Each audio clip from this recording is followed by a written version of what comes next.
Good morning, student. Welcome to online class of LFCS in biology. मैंने आपके group में आपका सिलेबस शेयर किया होगा और सिलेबस में 2 चैप्टर आपके सिलेबस से डिलीट कर दिए गए। एक है आपका डाइवर्सिटी इन लिविंग ऑर्गेनिज्म, दूसरा है इम्प्रूवमेंट इन फूड रिसोर्सेज। हम 2 चैप्टर पढ़ चुके हैं।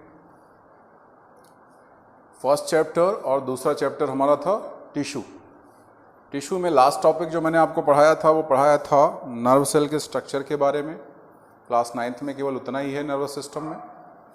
क्लास 10th में जब जाओगे तो फिर आपको ब्रेन के बारे में पढ़ाया जाएगा। आज हम स्टार्ट करते हैं अपना नेक्स्ट चैप्टर जिसका नाम है why do we fall ill.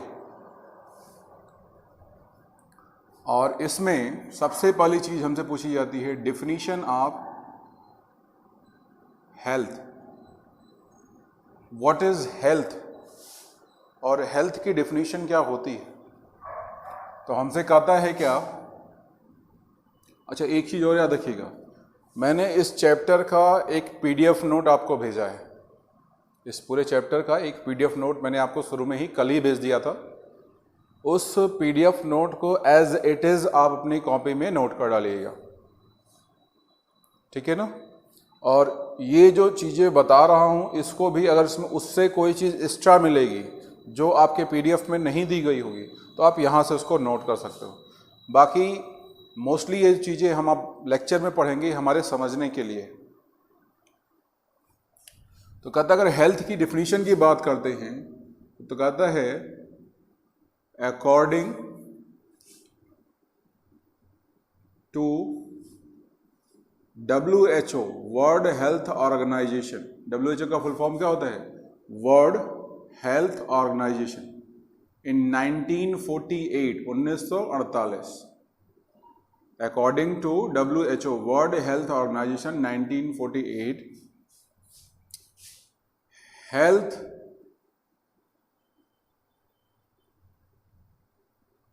is a complete state of physical,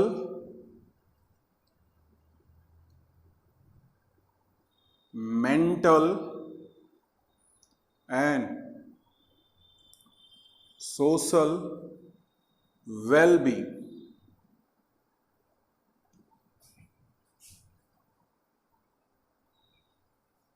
मैं आपसे कहूँ कि आपकी बॉडी में डिजीज ना होना ये एक हेल्दी पर्सन की निशानी नहीं होती। अगर हमको अपने आप को हेल्दी बताना है तो उसके लिए 3 चीज़ें हमको देखनी पड़ती है। बॉडी की फिजिकल कंडीशन, बॉडी की मेडिकल कंडीशन मेंटल कंडीशन और बॉडी की सोशल कंडीशन, कि हमारे बॉडी पर इन 3 कंडीशन का क्या इफेक्ट है। अब जैसे मान लो, अच्छा ये तो आपकी फर्स्ट डेफिनेशन हुई। ये फर्स्ट डेफिनेशन है हेल्थ की कि health is a complete state of physical, mental and social wellbeing. उसको क्या बोलोगे? हेल्दी इंडिविजुअल्स बोलोगे। दूसरा कहता है, दूसरी definition, health is a state. अगर हमसे दूसरी डिफिनेशन पूछता है तो वहां पर हमसे कहा जाता है कि जो हमारा हेल्थ है वो एक स्टेट है of body when all the body organ, कहता है हेल्थ एक ऐसी अवस्था है। स्टेट का मतलब यहां पर होता है अवस्था। किसकी अवस्था है? बॉडी की।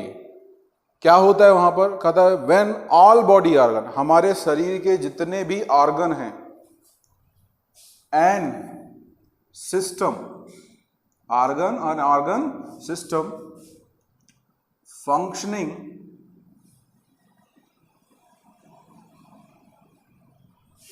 प्रॉपरली।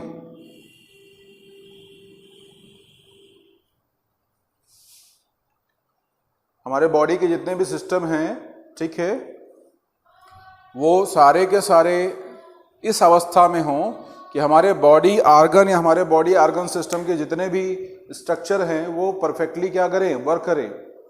उसके साथ and a perfect balance to maintaining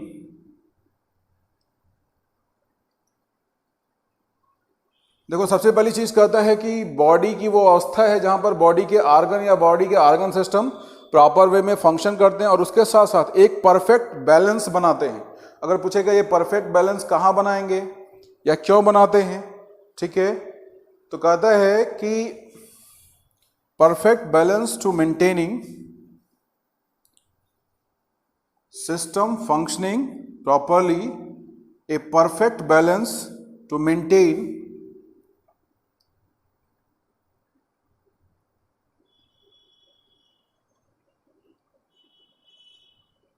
environmental and body balance। कह रहा है कि हेल्थ एक ऐसी अवस्था है जिसमें बॉडी के सारे आर्गन सिस्टम प्रॉपर वे में वर्क करते हैं और एक परफेक्ट बैलेंस बनाते हैं मेंटेनेंस के लिए एनवायरमेंटल और बॉडी बैलेंस को, कि आपका बॉडी एनवायरमेंट में प्रॉपरली वर्क कर सके, ठीक है। तो ये दो डेफिनेशन हमारे पास हैं। पहली डेफिनेशन में कहता है कि बॉडी फिजिकली हेल्दी हो, मेंटली हेल्दी हो, सोशली हेल्दी हो। आप नोट करना चाहें तो उसको नोट कर सकते हैं, फिर हम बात करेंगे फिजिकल, मेंटल और सोशल की।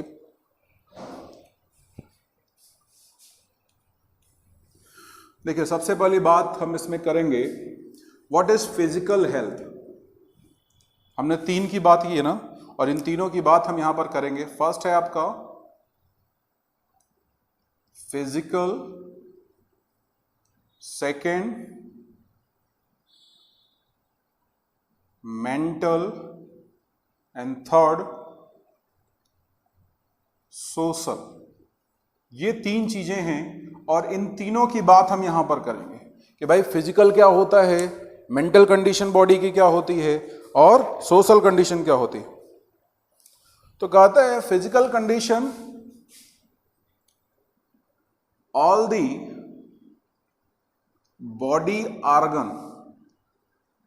body organ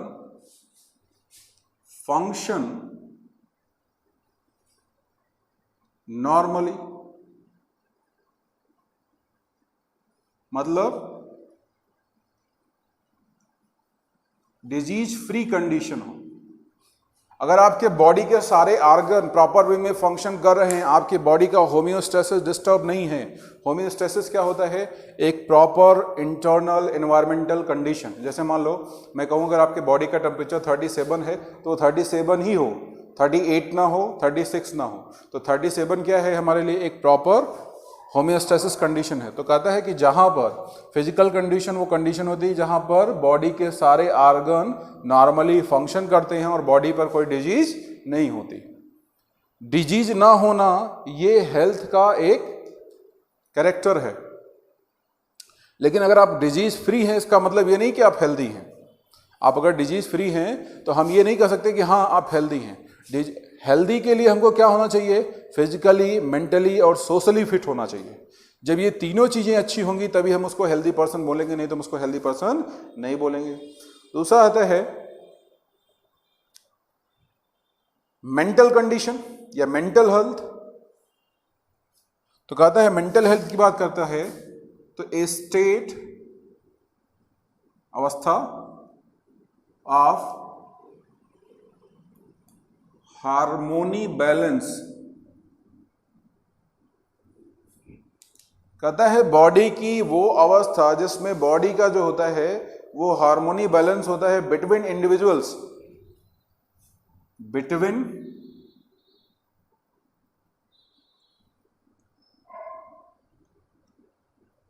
individuals and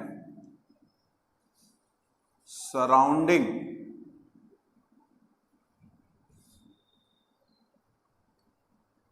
individuals. जैसे मान लो तुम 4 लोगों के बीच में रहते हो, 4 लोगों के बीच में तुम रहते हो, और उन 4 लोगों के बीच में जो तुम्हारा बॉडी बैलेंस है, मतलब तुम्हारा जो बातचीत का तरीका है, तुम्हारा जो रहन सहन है, वो दूसरों को डिस्टर्ब ना करे, वो दूसरों को डिस्टर्ब ना करे। अब 4 लोग बैठे, उसमें एक पागल आदमी आ जाए तो हम उसको उसकी हरकतों को देख के कहते हैं कि ये आदमी मेंटली कुछ डिस्टर्ब है। ऐसा देखते हैं ना कि हम अगर कहीं बैठे रहे और कोई आदमी आए और उसकी हरकतें कुछ ऐसी हों जो हमको अजीब लगे, तो हम कहते हैं कि यह आदमी मेंटली डिस्टर्ब है। तो वो क्या होती है? वो मेंटल कंडीशन होती है। कहता है एक ऐसी अवस्था जिसमें जो हार्मोनी बैलेंस होता है, बॉडी के जो हार्मोन होते हैं वो प्रॉपर वे में फंक्शन नहीं करते, जिसकी वजह से जो हार्मोनी बैलेंस का काम क्या होता है? अगर पूछे व्हाट इज हार्मोनी बैलेंस, तो कहता है इंडिविजुअल्स या सराउंडिंग जो इंडिविजुअल्स होता है उनके बीच में बैलेंस बनाना, इसी को क्या बोलते हैं? Harmony balance. मतलब आप 4 लोगों के बीच में बैठे हो और आप उन 4 के बीच में बैठने लायक हो, ये अवस्था जो है आपकी बॉडी की, उसी को क्या बोलते हैं? Harmony balance. ठीक है, तो पहली कंडीशन में क्या हुआ, फिजिकल में क्या हुआ कि आपकी बॉडी में कोई डिजीज ना हो, और दूसरी कंडीशन में क्या हुआ कि आप जहां जिस एनवायरनमेंट में रहते हो, जिन लोगों के बीच में रहते हो, ठीक है, वो आपकी वजह से डिस्टर्ब ना हो, या आपके जो फंक्शन हैं, आपकी जो हरकतें हैं, उनसे उनको कोई डिस्टर्बेंस क्रिएट ना हो। ठीक है, अब सोशल हेल्थ की बात करते हैं। सोशल हेल्थ में कहता है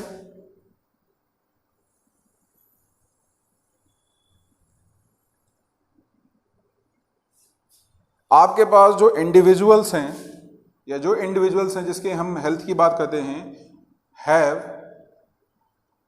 गुड जॉब, अच्छी जॉब हो उसके पास, गुड हाउस, एक अच्छी जॉब हो उसके पास, एक अच्छा घर हो उसके पास। जैसे आप सोशली अच्छे कब माने जाते हैं? आप सोशली अच्छे तब, समाज में आपको अच्छा कब माना जाता है? जब आपके पास कोई एक अच्छी जॉब हो, आपके पास अपना खुद का घर हो, ठीक है, उसके बाद एक हैप्पी फैमिली हो, एक खुशहाल फैमिली हो, ठीक है ना? ठीक है, उसके साथ साथ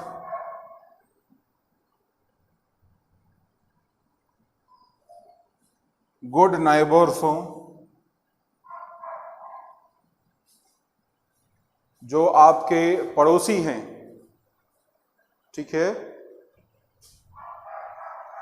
जो आपके पड़ोसी हैं वो भी कैसे हों? अच्छे हों। जो आपके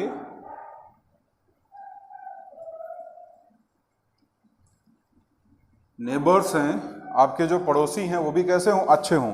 तो आपको कैसा माना जाएगा? सोशली फिट माना जाएगा। तो अब फिर से देखिए, हमसे कहता है कि अगर हेल्थ की डिफिनीशन पूछेगा तो कहता है हम उस इंडिविजुअल्स को हेल्दी बोलते हैं जिसकी फिजिकल कंडीशन, जिसकी मेंटल कंडीशन, जिसकी सोशल कंडीशन क्या हो? फिट हो। फिजिकल कंडीशन मतलब बॉडी में कोई डिजीज ना हो, मेंटल कंडीशन मतलब उसकी हरकतें ऐसी ना हो कि वो समाज में या 4 लोगों के बीच में बैठने लायक ना हो, मतलब जो उसका हार्मोनी बैलेंस है बॉडी का, उसकी जो हरकतें हैं या जो भी वो काम करता है उससे दूसरों को डिस्टर्बेंस क्रिएट ना हो। और लास्ट में आता है सोशल। आपका जो सामाजिक जीवन है, आपका जो समाज में प्रतिष्ठा है, आपका जो स्टेट है समाज में, वो कैसा हो? अच्छा हो। आपके पास एक अच्छी जॉब हो, एक अच्छा हाउस हो, एक अच्छी फैमिली हो, ठीक है, अच्छे पड़ोसी हो, तो आप क्या माने जाओगे? आप एक हेल्दी इंडिविजुअल्स माने जाओगे। ठीक है, नोट कर डालिए।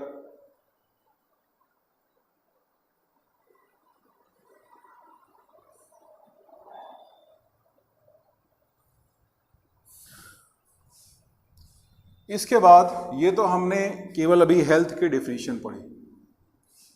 अब बात आती है फैक्टर दैट अफेक्ट हेल्थ।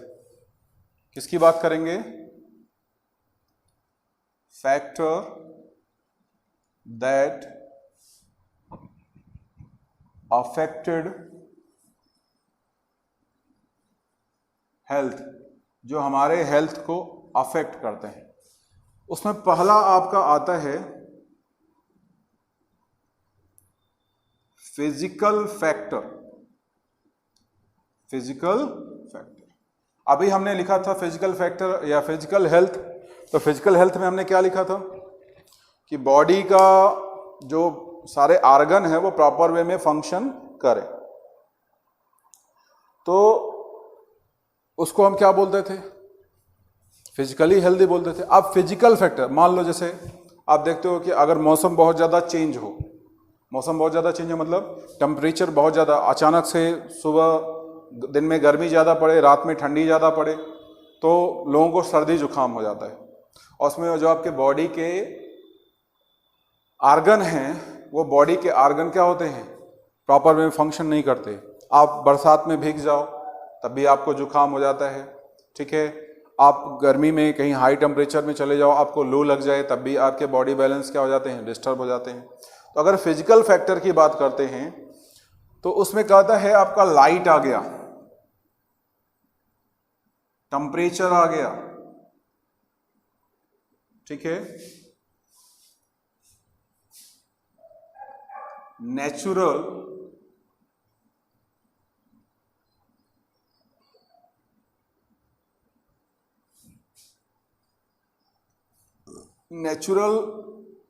में देखो, नेचुरल हम केवल बात करेंगे डिजास्टर की।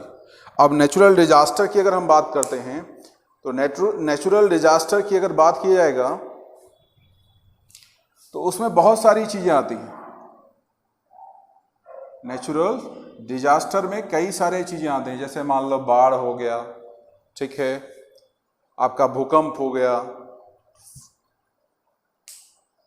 ये सारी चीजें डिजास्टर में आती हैं, ठीक है। आंधी तूफान आता है, उसमें भी लोगों को चोट लग जाती है, ठीक है।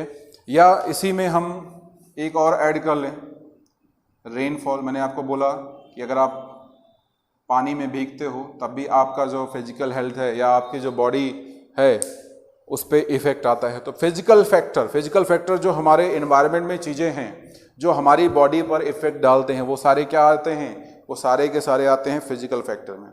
तो कहता है कि इन्वायरमेंट के जो फिजिकल फैक्टर होते हैं, इन्वायरमेंट के, अब ये इन्वायरमेंट का फैक्टर है, लाइट हो गया, टेम्परेचर हो गया, नेचुरल डिजास्टर हो गया, रेनफॉल हो गया, ये सब आपके इन्वायरमेंटल फैक्टर हैं। और इन्वायरमेंट के कौन से फैक्टर हैं, फिजिकल फैक्टर है, हमारे बॉडी की अवस्था को डिस्टर्ब करते हैं, हमारे बॉडी के होम्योस्टेसिस को डिस्टर्ब करते हैं। तो अगर बॉडी की होम्योस्टेसिस को डिस्टर्ब करेंगे तो आपकी बॉडी में क्या करेंगे, डिजीज कॉज करेंगे। नोट कर डालिए।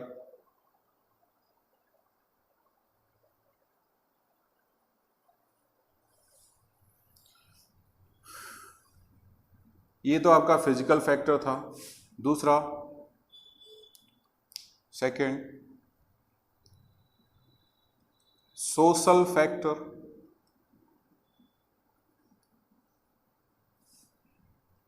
अब सोशल फैक्टर में कैसे क्या आएगा, जैसे मान लो अभी सोशल फैक्टर जब मैंने आपको लिखा था, पहले में लिखा था एक अच्छी फैमिली हो, एक अच्छी जॉब हो, ठीक है, एक अच्छा घर हो, ये सारे सोशल फैक्टर आते हैं। अब अगर कहा जाए कि आपके पास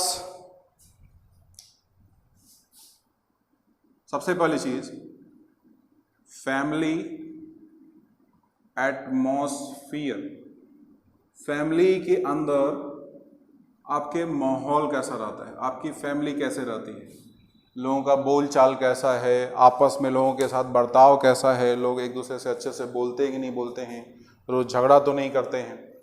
तो फैमिली का जो एटमॉस्फियर है उसका इफेक्ट जो फैमिली के इंडिविजुअल्स हैं उनके ऊपर आता है। अगर आपकी फैमिली अच्छी है, लोग एक दूसरे से मिलजुल के रहते हैं, एक दूसरे के साथ खुशी से रहते हैं, तो आप अच्छा फील करोगे।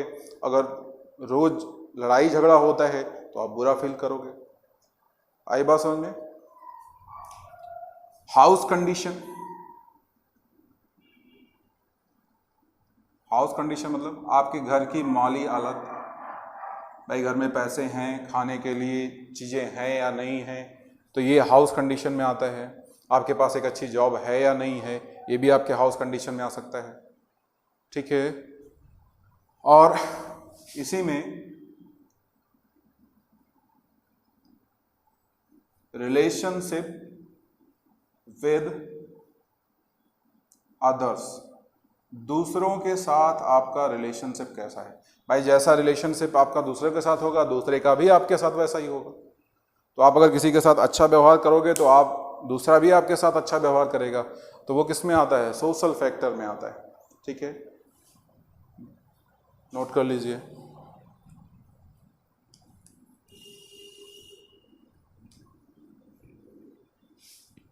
ये 2 फैक्टर थे। ठीक है, फिर तीसरे की बात करें, उसमें कहता है पर्सनल एंड पब्लिक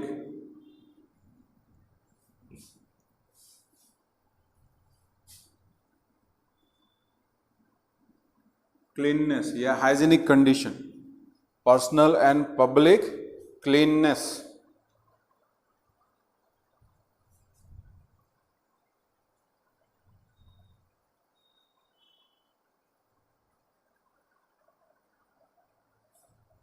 ठीक है, आप अपने आप की कितनी साफ सफाई रखते हो, डेली नहाते हो कि नहीं नहाते हो, डेली ब्रश करते हो या नहीं करते हो, अपने कपड़ों को डेली धुलते हो या नहीं धुलते हो। पब्लिक क्लीनेस का मतलब होता है आप अपने आसपास बहुत ज़्यादा गार्बेज, बहुत ज़्यादा कूड़ा कचरा इकट्ठा ना होने दो। तो ये आपका पब्लिक क्लीनिंग, अपने घर की सफाई करो, अपने घर के आस पड़ोस की सफाई करो, गंदा पानी ना जमा होने दो। तो उससे क्या होगा, जो इन्वायरमेंट के फिजिकल फैक्टर हैं वो आपकी बॉडी पर बहुत ज़्यादा इफेक्ट नहीं होगा। पता चला आपका घर है, उसके बगल में एक गड्ढा है जहाँ पर पानी भरा हुआ है और पानी में मच्छर पनप रहे हैं और मच्छर से आपको मलेरिया हो सकता है। तो खुद की साफ सफाई और अपने आस पड़ोस की साफ सफाई रखना भी हेल्थ के लिए, एक हेल्दी इंडिविजुअल्स के लिए क्या होता है, जरूरी होता है। तो ये कुछ फैक्टर हैं जो हमारे हेल्थ को इन्फेक्ट करते हैं, नोट कर डालिए।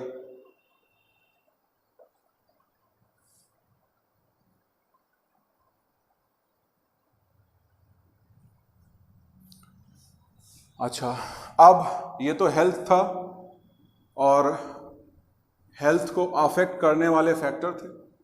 अब अगर आपसे पूछा जाए कि एक हेल्दी पर्सन या एक हेल्दी बॉडी बनाने के लिए हमको क्या क्या चीज़ें करना चाहिए, एक हेल्दी बॉडी बनाने के लिए हमको क्या क्या चीज़ें करना चाहिए, तो उसके लिए सबसे पहला है आपका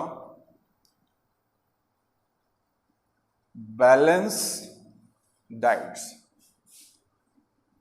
साथ में योगा,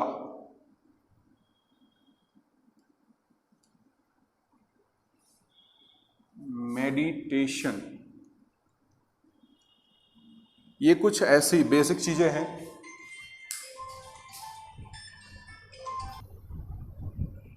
मैंने आपको क्या बोला, बैलेंस डाइट, योगा, मेडिटेशन, ये कुछ ऐसी चीजें हैं जो एक हेल्दी इंडिविजुअल्स की बॉडी बनाने के लिए जिम्मेदार होती। नोट कर डालिए।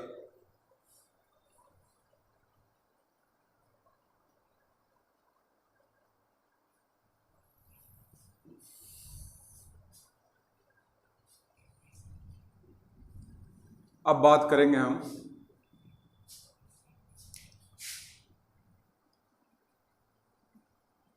डिजीज की। किसकी बात करेंगे, डिजीज की बात करेंगे। कहना है any condition in which normal functional या functioning, normal function of body organ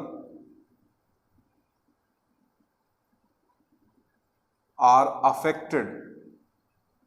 वो कोई भी कंडीशन जिसमें बॉडी का जो नॉर्मल फंक्शन होता है ऑर्गन का, वो अफेक्ट हो जाए, आपका होम्योस्टेसिस क्या हो जाए, डिस्टर्ब हो जाए, तो उस कंडीशन को आप क्या बोलते हो, डिजीज बोलो, कॉल डिजीज। अगर हम बात करें डिजीज की, ठीक है, अगर हम बात करें डिजीज की तो कहता है हम इसको 2 कैटेगरी में डिवाइड कर सकते हैं। पहला है कंजेनाइटल, फर्स्ट क्या है, कंजेनाइटल डिजीज। दूसरा है आपका एक्वायर्ड डिजीज। कहता है कंजेनाइटल डिजीज होता है at the time of birth, जब आप पैदा होते हो उसी समय ये डिजीज आपकी बॉडी में होती है। अगर एक्वायर की बात करें, after the birth, after the birth मतलब आपके पैदा होने के बाद ये डिजीज आपकी बॉडी में डेवलप होती है। अगर कोई डिजीज आपकी बॉडी में पैदा होते वक्त ही हो या उससे पहले ही हो, जब आप मदर की बॉडी में हो उसी समय आपकी बॉडी में कोई डिजीज डेवलप हो, तो वो कौन सी डिजीज है? कंजेनाइटल। और आप पैदा होते हो, इन्वायरमेंट में आते हो, इन्वायरमेंटल फैक्टर की वजह से आपकी बॉडी में कोई डिजीज डेवलप होती है, उसको क्या बोलोगे? एक्वायर। अच्छा, पैदा होने से पहले अगर कोई डिजीज हमारी बॉडी में डेवलप होती है, इसका मतलब वो पेरेंट्स से हमको मिली है, तो इस वजह से हम उसको क्या बोलते हैं? Inheritable disease. ये कैसा है? इनहेरिटेबल डिजीज है। इनहेरिटेबल डिजीज का मतलब क्या होता है? एक पीढ़ी से दूसरी पीढ़ी में अगर कोई चीज ट्रांसफर होती है तो जेनेटिक के टर्म में हम उसको क्या बोलते हैं? इनहेरिटेबल बोलते हैं। जेनेटिक के टर्म में क्या बोलते हैं? इनहेरिटेबल। एक पीढ़ी से दूसरी पीढ़ी में ट्रांसफर होना, वो इनहेरिटेबल है। और क्या चीज ट्रांसफर हो रहा है? डिजीज। तो ये इनहेरिटेबल डिजीज हो गया। अच्छा, ये तो आपको पेरेंट्स से नहीं मिला है ना, ये आप जब पैदा हुए तब आपकी बॉडी में आया, तो ये क्या हो गया? Non inheritable disease. Non inheritable disease. अब इनहेरिटेबल डिजीज कौन कौन सी हो सकती है? For example, haemophilia. आपने सुना होगा हीमोफीलिया एक ऐसी डिसऑर्डर है जहां पर अगर हमारी बॉडी में माइनर कटिंग हो जाती है तो बहुत ज़्यादा ब्लीडिंग होती है हमारी बॉडी में, और जब बहुत ज़्यादा ब्लीडिंग होती है तो उसकी वजह से इंडिविजुअल्स की जो होती है वो क्या हो जाती है? डेथ हो जाती है। तो अगर आपसे पूछा जाए कि हीमोफीलिया क्या है तो आप बताना। दूसरा है आपका कलर ब्लाइंडनेस। आपने सुना होगा जो कलर ब्लाइंड पर्सन होते हैं उनको रेलवे में नौकरी नहीं मिलती, क्योंकि वो रेड और ग्रीन कलर में डिफरेंस नहीं बता पाते हैं। ठीक है। अच्छा, ये तो था कंजेनाइटल। एक्वायर्ड डिजीज को हम फर्दर दो पार्ट में डिवाइड करते हैं। पहला है कम्युनिकेबल डिजीज और दूसरा non communicable disease. Communicable disease और नॉन कम्युनिकेबल डिजीज, ये दो चीजें हैं। इसको हम पढ़ेंगे नेक्स्ट लेक्चर में। इतना नोट कर लीजिएगा। आज हम इतना रखते हैं, इसके आगे फिर नेक्स्ट पीरियड में। Thank you.